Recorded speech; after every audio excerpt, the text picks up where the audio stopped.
Les rues de Chicago ne pardonnent jamais. Et l'histoire que je vais vous raconter aujourd'hui le prouve parfaitement. Imaginez un gang qui a commencé comme une fraternité, avec des règles strictes et un code d'honneur, mais qui a fini par devenir l'incarnation même de la trahison. Cette organisation s'appelait les Disciples de Satan, et leur chute reste l'une des plus brutales de l'histoire criminelle américaine. Accrochez-vous, car cette histoire va vous choquer. Tout commence dans les années 40 à Chicago. La ville se transforme rapidement après la Grande Dépression. Des milliers de familles d'Europe de l'Est affluent, cherchant une vie meilleure. La plupart s'installent près de la rivière Chicago, dans des quartiers comme Pilsen et Little Village. Ces communautés polonaises et slaves forment des enclaves soudées, fières de leur tradition. Mais la tranquillité ne dure pas. Dans les années 50, les familles mexicaines commencent à emménager dans ces mêmes quartiers. Cette cohabitation crée des tensions inattendues. À cette époque, le mélange des communautés n'était pas bien accepté. Beaucoup de Polonais déménagent vers les banlieues comme Cicero, pendant que les Mexicains s'installent dans leurs anciens foyers. En 1959, 12 jeunes Polonais décident de former leur propre groupe pour se protéger. Ils se nomment les Disciples de Satan, un nom choisi pour intimider. Ces gamins ne vénèrent pas le diable, ils veulent juste le respect et la sécurité dans leur quartier qui changent trop vite à leur goût. Mais voici le twist inattendu, les jeunes Mexicains du quartier ne cherchent pas la bagarre. Au contraire, ils trouvent ce gang polonais cool et demandent à les rejoindre. En moins d'un an, le gang devient moitié polonais, moitié mexicain. Cette fusion change tout. Les disciples établissent des règles strictes. Première règle, ne jamais balancer. Deuxième règle, plus surprenante, les membres doivent avoir un vrai travail. Ouvrir un commerce, devenir pompier, travailler dans une usine, tout sauf devenir flic. L'objectif est de développer le quartier tout en le protégeant. Une partie du salaire doit être versée au roi, élu par les membres pour sa sagesse et son équité. Cette stratégie fonctionne un moment. Les disciples ne sont pas juste un gang, mais une communauté de travailleurs qui s'entraident. Mais la paix ne dure jamais longtemps dans ce milieu. En 1964, les Latin Kings débarquent. Ces soldats ne jouent pas la défensive comme les disciples. Ils sont dans l'expansion pure et dure, cherchant de nouveaux territoires et recrues. Quand ils visent Pilsen, c'est le premier vrai défi pour les disciples. Un membre en particulier n'accepte pas cette situation, Agapito Villalobos, surnommé Big Aggie. Contrairement aux autres disciples qui préfèrent la paix, Aggie est agressif et assoiffé de pouvoir. Quand les Kings arrivent, il décide d'agir. Au lieu de rester défensif, Aggie établit un nouveau territoire des disciples dans plein cœur du territoire des Kings, devant la maison de sa propre mère sur la 24e rue. Ce mouvement audacieux et risqué fonctionne. Les gens admirent son courage et rallient sa cause. Peu à peu, il construit une nouvelle équipe qui n'a pas peur d'attaquer.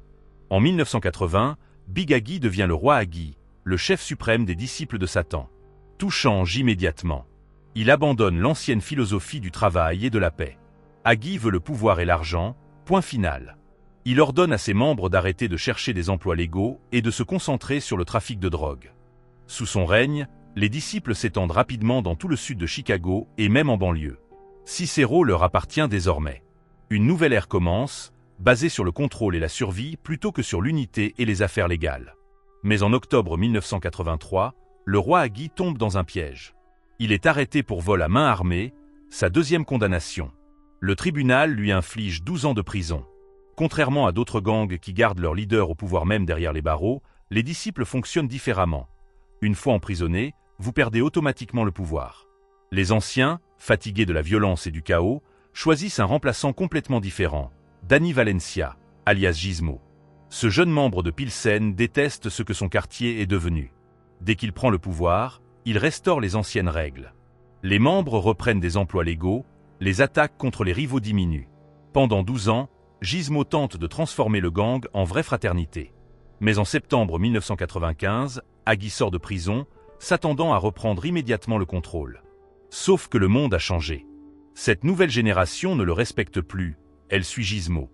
Selon les règles, Aggie a le droit de récupérer son poste, mais dans les faits, personne ne l'écoute. Frustré par ce manque de respect, il convoque une réunion le 1er novembre 1995. 15 membres se rassemblent chez Aggie vers 18 h. La tension monte quand un membre l'accuse de gaspiller l'argent du gang en attaquant inutilement les Latin Kings au lieu d'aider ses propres hommes. L'homme se lève et menace de voter pour le retour de Gizmo si Aggie ne change pas. Le silence s'installe. Aggie hoche la tête, termine la réunion et renvoie tout le monde. Mais à l'intérieur, il bout de rage. Avec Gizmo mort, le cœur du gang est arraché. La structure s'effondre, la discipline disparaît. Les disciples deviennent un chaos total. Les membres cessent de suivre tout code, arrêtent d'agir ensemble et commencent à se retourner les uns contre les autres. En 1999, les disciples ne forment plus un groupe uni, mais plusieurs cliques éparpillées dans la ville.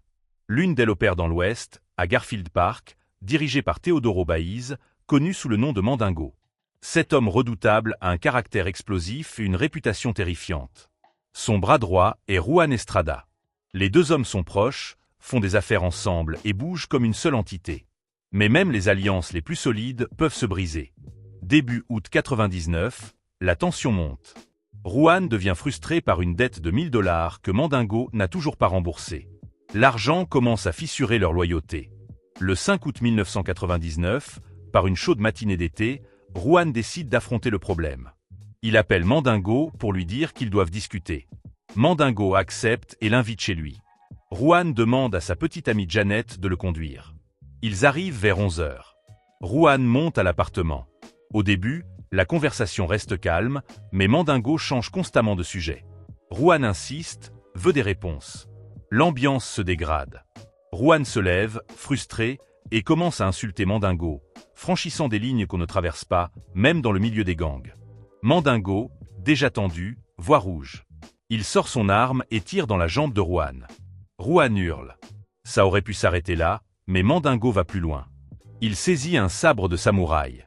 Après ça, il n'y a plus de retour possible. Mandingo se souvient alors que Juan n'est pas venu seul.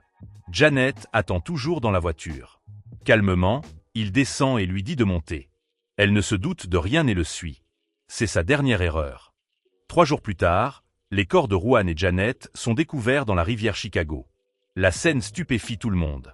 La police vérifie les relevés téléphoniques et découvre que Teodoro Baiz était le dernier contact de Juan. Ça les mène directement à lui. Le 27 août 1999, il est interrogé. Mandingo aurait pu se taire. Les flics n'avaient pas grand-chose contre lui, aucune preuve solide. Mais au lieu de jouer malin, il avoue tout.